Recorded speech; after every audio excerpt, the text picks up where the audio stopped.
First ever factory outlet, Chandanagar, Mukunda Jewelers. Opening soon. No making charges. మా సాంప్రదాయం ఏంటంటే అమ్మవారి యొక్క మూల పరంపర మాది. ఇప్పుడు లేదు ఈ పరంపర. ఓకే. ఆసేతు హిమాచల పర్యంతం చూసినా ఎక్కడూ లేదు ఇప్పుడు. శ్రీ విజయ సాధనలో ఉన్నారు కొంతమంది, కానీ మీరు అన్నట్టుగా ఉన్నారు. మా వేషధారణ లాగా మాలాగా లేరు. ఓకే, అలా లేరు అని మీరే చెప్తున్నారు కదా గురుగారు. మరి మీరెందుకు ఈ రకంగానే ఎంచుకున్నారు? నేను 6 నెలలు తపస్సు చేశాను. ఎస్పెషల్లీ నా యొక్క డ్రెస్ కోడ్ అనుకోండి, లేకపోతే నా వేషధారణ గురించి, ఏ మంత్ర సాధన నేను చేయాలా, ఏ దేవత ఆరాధన చేయాలా, ఎవరి గురించి నేను తపమాచరించాలని దాని మీదనే 6 నెలలు రీసెర్చ్ చేశాను నేను. తపస్సు. ఓకే. అయితే గురుగారు, సామాన్యంగా గురువులు అనగానే, పండితులు అనగానే బ్రాహ్మణ కులానికి సంబంధించిన వారే ఎక్కువగా ఉంటుంటారు. మీరు చూస్తే అలా కాదు. మరి ఈ వైపుకు మీరు ఈ మార్గంలో వచ్చే ముందు నేను గనక సమాజానికి ఏదో చెప్పాలి, చెయ్యాలి అనే ఒక తపనతో వస్తున్నాను. మామూలుగా జనాలు అంటే కుల మతాల గురించి ఎక్కువగా భేదాలు అనేవి చూపిస్తూ ఉంటారు. నన్ను ఆదరిస్తారా, నేను చెప్పింది వాళ్ళు తీసుకుంటారా అనే ఆలోచన మీకు ఏ రోజైనా వచ్చిందా గురుగారు? రాలేదు, రాదు కూడా. ఎందుకంటే మంచిని ఎవరైనా స్వీకరిస్తారు తల్లి, దాంట్లో అభ్యంతరం ఏం లేదు, అనుమానం ఏం లేదు. ఇప్పుడు సమాజంలో ఇప్పటి వరకు నేను చెప్పిన ప్రతి మాట, ప్రతి జ్ఞానం కూడా వాస్తవికతనే. భగవతి సాక్షిగా నేను ప్రతి సత్యమే చెప్తాను. ఇంకొక విషయం ఏంటంటే అనాధారంగా నేను ఏది చెప్పను. ప్రతిదీ కూడా ప్రతిదాని వెనుక ఒక పరిజ్ఞానం, ఒక వైజ్ఞానిక దృక్పథం, దార్శనికత కంపల్సరీ ఉంటుంది నా విషయంలో. వితౌట్ దార్శనికతతో ఏది నేను చెప్పను. ఒక దాన్ని చెబుతున్నానంటే నేను ఫస్ట్ దర్శిస్తాను. ఎవరన్నా కష్టమని నా అమ్మ దగ్గరకు వచ్చి నా ముందుకు వచ్చి మాట్లాడినా కూడా ఆ కష్టాన్ని 1కి 10 సార్లు నేను అనాలిసిస్ చేస్తాను. ఈయన కష్టానికి గల కారణం ఏమిటి? స్వయంకృత అపరాధమా? ఎవరైనా ఏమైనా చేశారా? ఈయన మీద ప్రయోగాలు ఏమైనా చేశారా? చేసిన పాపమా? పోనీ ఈయన చేసుకున్నాడా? పెద్దలు చేసిన పాపాలు ఏమైనా వెంటాడుతున్నాయా? పితృకర్మలు ఉన్నాయా? ఏంటి అని బాగా తెలుసుకున్న తర్వాత ఆయనకి ఏ మంత్రానుష్ఠానాన్ని ధారబోయాలో ధారబోస్తాను. ఒక రోజు లేట్ అయినా ఆయనని పరిపూర్ణమైన సత్య మార్గంలోకి తీసుకురావడానికే ప్రయత్నం చేస్తాను. వాళ్ళు వచ్చారని ఏదో గబ్బుకున్న తాయితు కట్టేయడం, ఒక యంత్రం ఇచ్చేయడం, ఏదో చేసేసి శక్తిపాతం అంటూ అదంటూ ఇదంటూ పూజలు పునస్కారాలని టైంపాస్ చేయను. ఓకే. అంటే అందరికీ మంత్రబోధనే చేస్తుంటారా గురుగారు? మీరు అన్నట్టుగా యంత్రాలు జనరల్గా అందరూ తాయెత్తులు, యంత్రాలు ఇలాంటివే మంత్రిస్తుంటారు. అలా ఏముండదా మీ దగ్గర? ఆ వ్యక్తి యొక్క సమస్యను బట్టి, ఆ తీవ్రతను బట్టి ఏది అవసరం అది చేస్తూ ఉంటాను. ఇదని ఇది కాదని కాదు. జనరల్ గా భేదం అనేది ఏమీ లేదు అక్కడ. ఆయనకు తాయెత్తు అవసరం అయితే ఇమ్మీడియట్లీ తాయెత్తు రెడీ చేసి ఇస్తాను, తీసుకున్నా ఇలా ధరించు, ఈ నాళ్ళకు నీకు మంచిగా అవుతుంది పో. యంత్రం అవసరం ఉంటే ఒక రాగి పత్ర తీసుకొని దాన్ని యంత్రలిఖితం చేసి దానికి అనుష్ఠానం మహిమను దారబోసి అభిమంత్రించి చేస్తాను, తీసుకెళ్ళి నీకు పని అవుతుందని చెప్పి. ఓకే. అయితే చాలా మంది చెప్తుంటారు గురుగారు, ఈ యంత్రాలు ఇవన్నీ మూఢనమ్మకాలు అని. అవన్నీ నిజంగా మూఢనమ్మకాలే అంటారా, లేదు నిజంగా కరెక్టే అంటారా? వాటన్నిటి గురించి మీరేం చెప్తారు? నా అనుభవం ప్రకారంగా జగన్మాత నాకు ఇచ్చిన జ్ఞానంతో మన సనాతన ధర్మంలో ఈ భారతీయ వేద విజ్ఞానం లోపల ఏది కూడా మూఢనమ్మకం కాదు. ఒక నిమ్మకాయని కారు టైర్ కింద పెట్టి తొక్కియడం లోపల కూడా వైజ్ఞానికమైన దృక్పథమే ఉంది. దాన్ని మీరు తెలుసుకోలేదంతే. ఎంతసేపు ఉన్న నమ్మకాలను మూఢనమ్మకాలను వైపే మీ ప్రయాణం కొనసాగింది తప్పిస్తే దీని వెనకాల ఉన్న మూలం ఏమిటి, ఎందుకోసం ఇవి చేస్తున్నారని ఒక్క లోతు వెనక్కి వెళ్ళి ఆలోచిస్తే దాని అంతరార్థం చాలా అద్భుతంగా ఉంటుంది. ఏది మూఢనమ్మకం కాదు. కొంతమంది సోకాళ్ళు, కొంతమంది స్వామీజీలు, మేధావులు వారి స్వలాభం కొరకు ఆచార ధర్మాన్ని మార్చి చెప్పారే తప్పిస్తే వాస్తవం అనేది ఎన్నటికీ కూడా ఈ ధర్మం లోపల మూఢనమ్మకాలు లేవు. నేను పరిపూర్ణంగా నమ్ముతాను ఆత్మసాక్షిగా. అన్ని మన సనాతన ధర్మం ఇచ్చిన విలువలే. సనాతన ధర్మం ఇచ్చిన విలువలే. ఒక ఉదాహరణ చెప్పాలంటే, బిడ్డ పుట్టిన తర్వాత మా పల్లెటూళ్ళలో మహిళకు బాల్యంత యోగం చేస్తారు. ఆమెకు పెయ్యంత పసుపు పెట్టి వేడినీళ్ళతో స్నానం చేయించి, కుంపటి అంటారు మోటుగా మా పల్లెటూరులో, కుంపటి ఆమెకు వేడి కాపుతారనమాట. కొన్ని హెర్బ్స్, ఔషధి గుళితమైనటువంటి కొన్ని మూలికలు అవి తినబెడతారు. అవి తినబెట్టడంలో కూడా ఆధ్యాత్మికతమైన విలువలు కొన్ని ఉన్నాయి. మా పెద్దలు చెప్పేవాళ్ళు, ఈ వేరుని ఇదే సమయంలో తీయాల బిడ్డ, అట్లయితేనే పనిచేస్తుంది అది. మేము తీసి ఆల్రెడీ స్టోర్ చేస్తాము, ఎవరైనా కాన్పు అయితే వాళ్ళకు ఉడకబెట్టి తినబెడతాము. చూడండి, తీసే సమయము, ఇచ్చే సమయం సమయము అన్నీ ప్రతిదీ కూడా. ఇంపార్టెంట్. మళ్ళా ఆ బాలెంతగా ఉన్న మహిళకు మాత్రం ఇస్తారు, మిగతా మ్మ్. వాళ్ళకి ఇయ్యరు దాన్ని. ఓకే.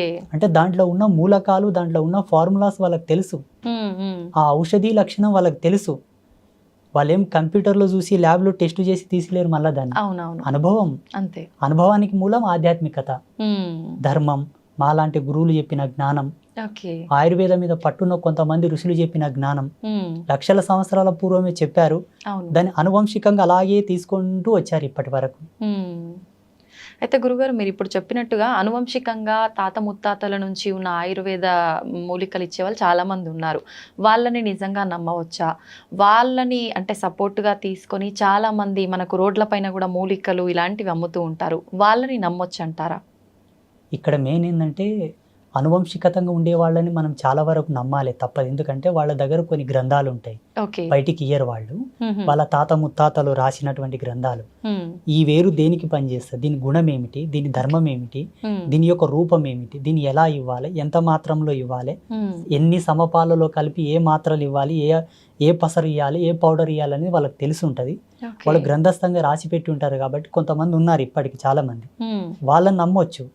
ఈ రోడ్ల మీద కూర్చున్న వాళ్ళలో కూడా అందరినీ నమ్మాలి, అందరిని నమ్మకూడదని కాదు, కానీ కొందరు వ్యాపార ధోరణిలో అమ్ముతుంటారు. అవును. అట్లా అమ్మిన వాళ్ళ దగ్గర తీసుకున్న వాళ్ళు వాడి చాలా వరకు ఇబ్బందులు, పడ్డారు. సైడ్ ఎఫెక్ట్స్ వచ్చి చాలా మంది బాధపడ్డారు. అవును మన గురుగారు. ఆశ్రమానికి చాలా మంది వచ్చి చెప్పారు నాకు. ఓకే.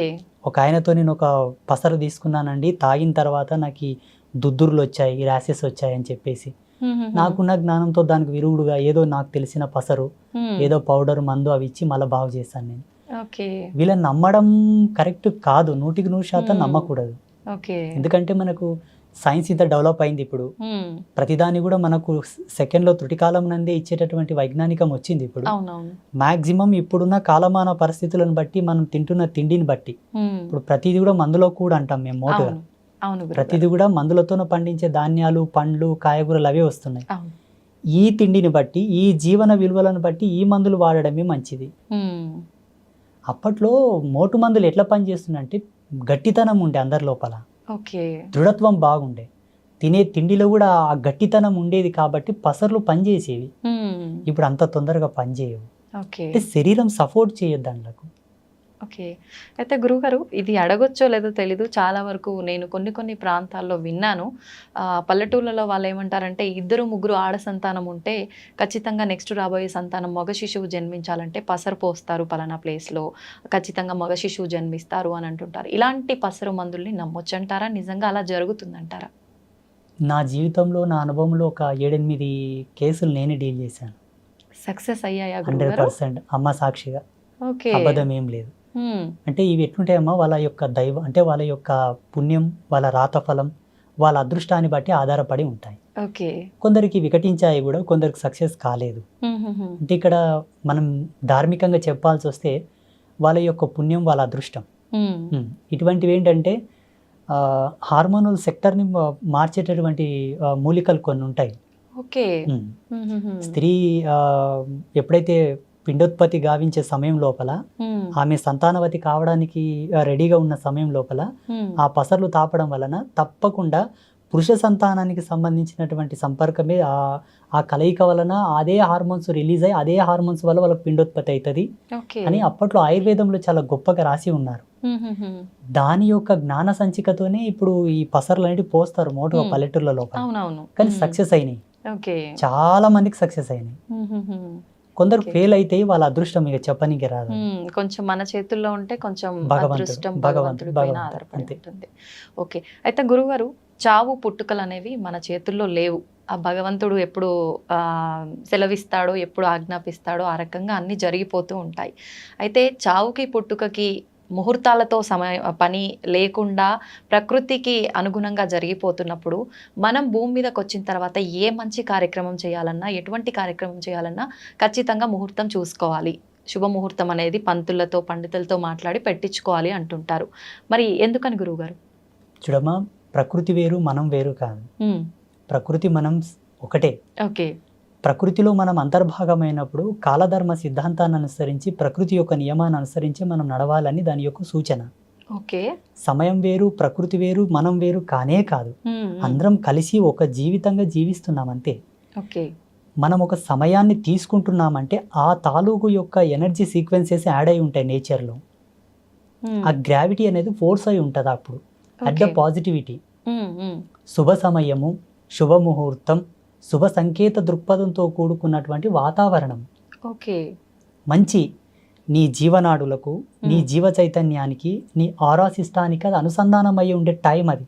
ఓకే. ఉదాహరణకి సూర్యోదయం లోపల ప్రశాంతంగా చల్లగా ఉంటుంది వాతావరణం. అవును గురుగారు. మధ్యాహ్నంకి ఆ వాతావరణం ఉండదు కదా. ఉండదు. అంటే ఏం మారినట్టు? సూర్యుని యొక్క తాపం పెరిగి వేడి ఎక్కువ ఉత్పన్నం అయ్యింది కాలంలోనే. అవునవును. ఇదే కాలంలోనే మార్పులు జరుగుతున్నాయా లేదా?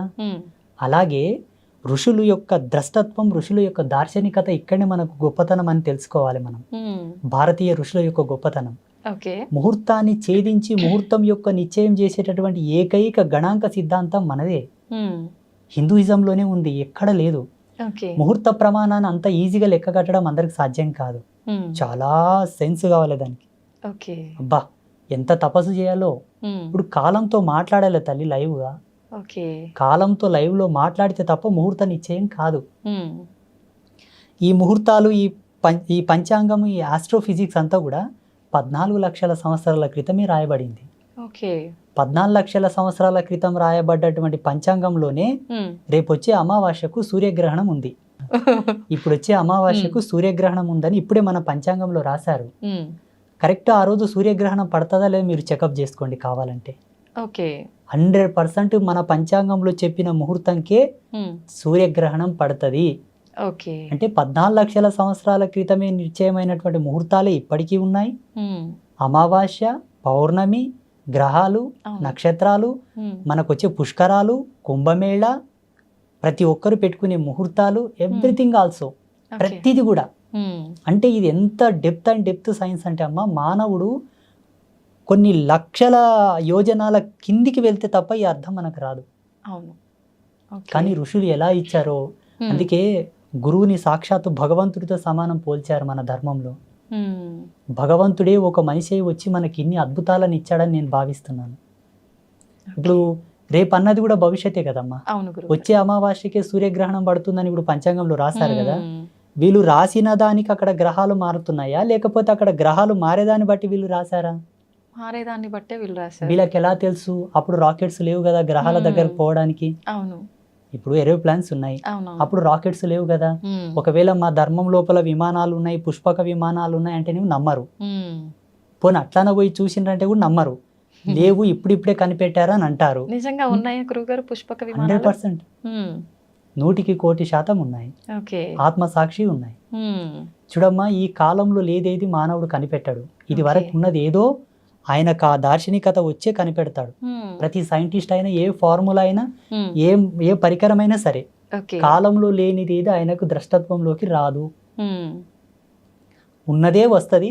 వాళ్ళ యొక్క ప్రజ్ఞా పాఠవాలను బట్టి వాళ్ళు శోధించుకొని దాన్ని కనిపెట్టి రిలీజ్ చేస్తారు బయటికి. ప్రతిదీ కూడా ఒకప్పుడు వాడబడిందే మనకు జ్ఞానం లోపలికి వస్తుంది. ఓకే. అయితే గురుగారు, అంత జ్ఞానంతో ముందుగానే జరగబోయేది కూడా ఆలోచించి ఇన్ని డిసైడ్ చేసిన పండితులు, ఇలాంటి పెద్దవాళ్ళు చాలా మంది ఉన్నారు. అయితే మీరు అన్నట్టుగా శుభముహూర్తాల కోసం పండితులు పలానా ఏదైనా శుభకార్యం, మ్యారేజ్ తీసుకుందాం ఎగ్జాంపుల్కి, ఒక మంచి ముహూర్తం మీ పేర్ల మీద ఇది బాగుంది అని చెప్పి డిసైడ్ చేసినవి కూడా అన్నీ సక్సెస్ అవ్వట్లేదు. అది శుభముహూర్తం అని డిసైడ్ చేసిన తర్వాత అవి ఎందుకు విఫలం అవుతున్నాయి అంటారు? విఫలం అంటే ఎలా? అంటే సక్సెస్ అవ్వకుండా డివోర్స్ వరకు వెళ్ళటము, మధ్యలోనే విడాకులు అయిపోవడము, లేదంటే కలిసి ఉన్నా కూడా వాళ్ళిద్దరికి పడకుండా చీటికి మాటికి గొడవలు, ఇలా చాలా చూస్తుంటాం కదా గురువుగారు. ఎందుకు అలా అవుతున్నాయి? కాలం అంటే 5 ఎలిమెంట్స్: భూమి, నిప్పు, నీరు, గాలి, ఆకాశం. ఈ 5 ఎలిమెంట్స్ యొక్క సమ్మేళనమే కాలం. టైంకి ప్రత్యుత్తరమైన రూపమే ప్రకృతి. ఈ ప్రకృతి పంచభూతాలు, పంచభూతాలే కాలం. ఇవేవి వేరు కాదమ్మా, అన్నీ ఒకే సర్గా. అయితే పంచభూతాల ప్రమోదంగా వచ్చేటటువంటి ఆ యొక్క పాజిటివిటీ ఏదైతే ఉందో అది నీ జీవధర్మ సిద్ధాంతానికి అనుసంధానం కావాలని ముహూర్తం ఉంది. ఇక్కడ ఒకరినొకరు అర్థం చేసుకొని కాపురం చేయనికి చేతగాక హోదాలు అడ్డం పెట్టుకొని, డబ్బు అడ్డం పెట్టుకొని, నీ జాబ్ తక్కువ, నా జాబ్ ఎక్కువ, నీవు నాతో కలిసి, అంటే వ్యక్తిగత భేదాలు పెట్టుకొని విడిపోవడానికి ముహూర్తానికి సంబంధం లేదు. ప్లీజ్. ఇది వ్యక్తుల యొక్క సహజ సిద్ధమైన నిర్మాణంలో జరిగే కాపురాలి వల్ల. దీనికి కారణం ఏంటంటే ఇప్పుడున్న సామాజిక రుగ్మతలు, ఒకరితో ఒకరిని పోల్చుకుంటున్నారు. అవును. ఆ పోలిక వల్ల విభేదాలు వచ్చి విడిపోతున్నారు చాలా మంది. ఇంకొంతమంది సర్దుకోవడం లేదు, ఓపికలు లేవు మన వాళ్ళకి. అండర్స్టాండింగ్ ఇప్పటి మానవునికి ఓపిక లేదు. అప్పట్లో పాతకాలంలో ఎన్ని విపత్తులు వచ్చినా ఎన్ని ఇబ్బందులు వచ్చినా ఓపిక గట్టి ఉండే. ఓకే. ఓపిక ఎంత దృఢమో జన్మ అంత సార్థకత అని చెప్తారు మన ధర్మంలో. ఓపిక లేని వాళ్ళ జన్మలు సార్థకతను పొందవు. ఓకే. ఓపిక లేకపోవడం వల్ల విడిపోతున్నారు కానీ ముహూర్తం ఏం తప్పు లేదు ఆడ. ముహూర్తం యొక్క సిస్టమ్ వేరు. ఓకే. ఇప్పుడు ముహూర్తాలు, ఈ నక్షత్రాలు, ఈ పంచాంగాలన్నీ 83 లక్షల జీవరాశులు పాటించవు. మనిషి ఈ పరివర్తనలోకి రాగలిగాడు. అవును. ఈ విజ్ఞాన శోధన చేశాడు మానవుడు. ఈ కాలగణన సిద్ధాంతాన్ని మనం మాత్రమే ప్రతిపాదించాం, మిగతా జీవరాశులు కాదు. అందులో ఒక మంచి చెడు, ఇది శుభం ఇది అశుభం, ఇది ఒక ఆరోగ్యకరమైనటువంటి వ్యవస్థ. అవును. ఇక్కడ మనం చెడిపోయి మళ్ళీ ముహూర్తాన్ని నింద చేయడం ధర్మం కాదు. ఓకే. అంటుంటారు కదా గురుగారు, కానీ అంటే ఈ మధ్య కాలంలో అంటే పెట్టిన ముహూర్తం కరెక్ట్గా లేదేమో, కరెక్ట్గా వీళ్ళిద్దరికి మ్యాచ్ అవ్వలేదేమో, ఆ పంతులు అంటే ఎలా డిసైడ్ చేశాడో ఇలా జరిగిపోయింది అని నేను చెప్పి. ఆ విషయానికి వస్తే మీకు ఒక ఎగ్జాంపుల్ చేస్తాను. ఓకే. సీతారాములు నడయాడిన కాలం ఆ కాలం ధర్మవంతంగా ఉండేనా, ఇప్పుడు ఈ కాలం ధర్మవంతంగా ఉందా? ఆ కాలమే ధర్మం. ఆ కాలంలో ధర్మం సమున్నతంగా ఉండి. అవును. ఎందుకంటే శ్రీరామచంద్ర ప్రభుల వారు పుట్టినప్పటి నుంచి వారి అవతార సమాప్తి అయ్యే వరకు కూడా ధర్మం సమున్నతంగా ఉన్నదని చెప్పి మన గ్రంథాల ఆధారంగా చెప్పబడి ఉన్నాయి. ఎంతో మంది ఋషులు కూడా చెప్పారు. అవును. శ్రీరామచంద్ర ప్రభుల వారి యొక్క ముహూర్తం ఎవరు పెట్టారు? పెళ్లికి ఎవరు నిశ్చయం చేశారు? రాముడు పెళ్ళైన తర్వాత వనవాసంకి వెళ్ళిపోవాల్సి వచ్చింది. అవునవును. ఎన్ని కష్టాలు పడ్డారు. అవును. సరే, మళ్ళీ రాజ్యంకి వచ్చిన తర్వాత కూడా మళ్ళీ సీతా వియోగం ఏర్పడుతుంది. సీత కలిసిన తర్వాత ఆమె భూమిలోకి వెళ్ళడం, ఈయన అవతార సమాప్తి చేసుకోవడం. వాళ్ళు ఎక్కడ సుఖపడ్డారు? అవును. పోనీ పాండవులు కష్టపడ్డారు కదా, పోనీ శ్రీకృష్ణుడు కూడా కష్టపడ్డాడు కదా, అవును. పోనీ దేవేంద్రాదులు కూడా కష్టపడ్డారు కదా. ఇప్పుడున్న మానవుడు, ఇప్పుడు జీవించే మానవుడు దాని భూతద్దంలో ఎట్టి చూస్తున్నాడు ముహూర్తాన్ని. ఓకే. దాని యొక్క నిర్మాణం, దాని యొక్క నిర్మాణం వేరు. ముహూర్తాన్ని తప్పకుండా మానవ జన్మ ఎత్తిన తర్వాత ప్రతి మానవుడు ముహూర్త నిశ్చయంతోనే జీవితకాలం గడవాలి. ఓకే. ముహూర్తానికి ఉండేటటువంటి మెయిన్ అర్థం ఏంటో తెలుసా? నీవు జీవించే జీవన విధానానికి సంబంధించినటువంటి ధర్మం, భౌగోళికంగా నువ్వు జీవిస్తున్న జీవ అవశేషాలకు సంబంధించినటువంటి సింక్, అది లింక్. ఓకే. అనుసంధానం అయ్యేటటువంటి శుభముహూర్తం. అది నీ జీవితంలో ఒక సార్థకతను ప్రసాదించడానికి నిర్ణయం చేసిన ఒక టైం. ఓకే. దానివల్ల మన జీవితాలు నడవాలనుకోవడం అజ్ఞానం. మనం బ్రతకాలి, మనం జీవించాలి. ప్రతి దాంట్లో సహనం, ఓర్పు, నిగ్రహము, విచక్షణ రహితమైనటువంటి జీవితాలే కొనసాగుతున్నాయి తప్పిస్తే జ్ఞానవంతమైన జీవితాలు లేవు కదా సమాజంలో. అవును గురుగారు. అయితే గురుగారు, ఎక్కువగా భగవంతుడి ఆరాధనలో ఉన్న వాళ్ళకే కష్టాలు, ఇబ్బందులు ఎక్కువగా ఉంటుంటాయి అంటుంటారు. ఎగ్జాంపుల్కి తీసుకుంటే కూడా చాలామంది ఎక్కువగా దేవుడి పైన భక్తి ఎక్కువగా ఉండి ఎక్కువ పుణ్యక్షేత్రాలను దర్శించుకోవడానికి, దేవుడిని దర్శించుకోవడానికి వెళ్తూ ఉంటారు. అలా వెళ్ళే ఆ సమయంలో కొంతమంది ప్రమాదవశాత్తు ప్రాణాలు కూడా కోల్పోతూ ఉంటారు. దైవ దర్శనానికని వెళ్తుంటే ఎందుకు అలా జరుగుతుంది? వాళ్ళు చేసిన కర్మ ఫలాల ఆధారంగా అయి ఉంటుందా? మరి అలా ఉన్నప్పుడు భగవంతుని ఆరాధిస్తే, మనం శరణు వేడుకుంటే ఎటువంటిదైనా ఆయన రక్షిస్తాడు అని అంటుంటారు. ఎందుకు వాళ్ళని భగవంతుడు రక్షించలేకపోతున్నాడు? భగవంతుడు వాళ్ళని రక్షించే పాత్రత లోపల ఎప్పుడు సంసిద్ధుడై ఉంటాడు. కాకపోతే భగవంతుని పాత్రత ఎంత సత్యమో కాపాడబడాలన్న నీ పాత్రత కూడా అంతే సత్యమై ఉండాలి. ఓకే. ఈరోజు ఐ డ్రీమ్స్ మీడియా వాళ్ళు నన్ను ఇక్కడ పిలిచారంటే ఏదో కొంతో నా లోపల నచ్చే పిలిచారు. స్వామీజీ ఇంతో అంతో చెప్తాడు మంచిగాని. భగవంతుడు నిన్ను అనుగ్రహించి కాపాడాలన్నప్పుడు నువ్వు అంత సత్యవంతుడు అయి కూడా ఉండాలి. బై బర్త్ నుంచి ఈ జన్మది సరిపోక పోయిన జన్మలో కూడా అంత పుణ్యకార్యములు, పుణ్య దీక్ష దక్షత నీలో ఉండాలి. మీ పితాపితరులు కూడా పుణ్యం చేసి ఉండాలి. ఇప్పుడు ఈ జన్మ ఇప్పుడే ఆకాశం నుంచి ఊడిపడ్డది కాదు. ఎన్ని సంవత్సరాల నుంచి, ఎన్ని లక్షల సంవత్సరాల నుంచి ఉండేటటువంటి ఆ జెనెటిక్ థియరీని బట్టి మనకి జన్మ వచ్చింది, ఆ DNA కాలం బట్టి. సో ఆ వంశవృక్షంలో చేసేటటువంటి పాప సంక్రమణ, పుణ్య సంక్రమణ వల్ల ఈ దేహం ఉంటుంది. ఈ దేహం పొందిన తర్వాత కూడా చేసేటటువంటి పాప సంక్రమణ, పుణ్య సంక్రమణ. అందుకు భగవంతుని చెంతన నువ్వు నిష్ణాతుడవై ఉండి, అర్హుడవై ఉంటే తుటికాలం నందే నేను తప్పించగలడు కదా. ఎంతమంది బ్రతుకుతుండలేరు ఇప్పుడు? ఎంతో మంది ఇప్పుడు కాపాడబడుతున్నారు, రక్షించబడుతున్నారు. ఓకే.